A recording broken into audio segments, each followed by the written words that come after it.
menguncup karena dia peka terhadap rangsangan atau sentuhan dari rangsangan itu sendiri ya. Ini salah satu contoh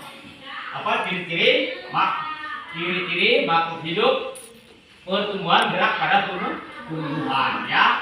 Ini dia namanya adalah primalu.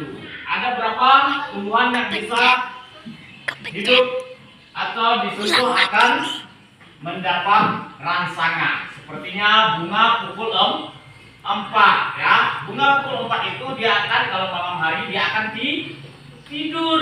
Ketika jam 4 pagi dia akan mekar ya. Itu namanya bunga pukul 4. Nah, begitu juga dengan putri malu. Putri malu ini adalah ciri-cirinya adalah jika disentuh, kalian pernah sentuh ya? Pernah menyentuh bunga putri malu? Ya, bunga putri malu ini ketika kita menyentuhnya dia akan mengecup. Ini yang mengecup adalah daun-daunnya akan mengecup ya. Ketika kita tidak menyentuh dia akan memekar kembali. Dibawa oleh apa? Sinar matahari. Rangsangannya itu adalah sentuhan dari manusia ya. Peka terhadap rangsangan. Itulah yang dikatakan beberapa contoh ciri-ciri makhluk hidup itu atau pertumbuhan gerak pada tumbuhan. Sudah jelas? Sudah jelas? Nah, ada berapa? Ada dua, yaitu bunga pukul 4 dengan putri malu ya. Putri malu itu peka terhadap rangsangan. Jangan kalian sampai tidak tahu ya. Ingat ya. Nah, binatang yang bisa atau jenis makhluk hidup yang ada pada hewan yaitu seperti cacing ya. Cacing, walaupun kalian memotong cacing itu dia akan bergerak ya. Memiliki apa? Rangsangan terhadap potongannya. Kalian lihat contohnya cacing dipotong pun dia akan bergerak. Nah, walaupun tidak berjalan itu. Nah, itulah ciri-ciri hewan yang bisa peka terhadap gerak. Nah, sudah jelas? Baik, sampai di situ saja. Jika ini bermanfaat bagi kalian semuanya, kalau sudah paham, terima kasih.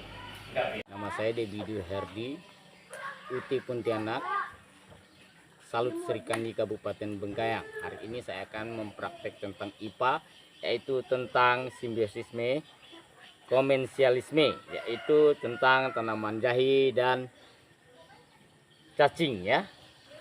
Hewannya adalah cacing, sementara jahe ini adalah tanaman ya. Ini merupakan simbiosisme komensialisme, yaitu tentang jahe dan cacing tanah. Nah, mereka ini tidak saling merugikan, tetapi yang satunya untung, yang satunya hewan ini akan menetralkan tanah sehingga mendapat humus-humus tanah itu menjadi tanaman jahe ini akan subur sehingga mereka saling menguntung dan menetralkan tanah. Nah, ini merupakan simbolisme komensialisme. Tanaman jahenya untung, hewan cacing ini akan mengeluarkan humus-humus dan menetralkan tanah sehingga tanaman ini tidak ada yang rugi. Nah, ini salah satu contoh dari simbolisme komensialisme ya. Ini tidak saling merugikan, tetapi yang satunya untung, yang satunya menetralkan. Inilah ini merupakan salah satu contoh dari praktek yaitu tanaman jahe dan cacing tanah. Ini salah satu hewannya ya, dia bergerak dan tidak merugikan tetapi menetralkan tanah sehingga menjadi dapat jahe ini akan menjadi subur sehingga mendapat banyak sekali anak-anak jahe ini. Nah, ini adalah tanaman jahe. Ini merupakan simbolisme komensialisme. Nah, semoga video ini bermanfaat bagi kita semuanya.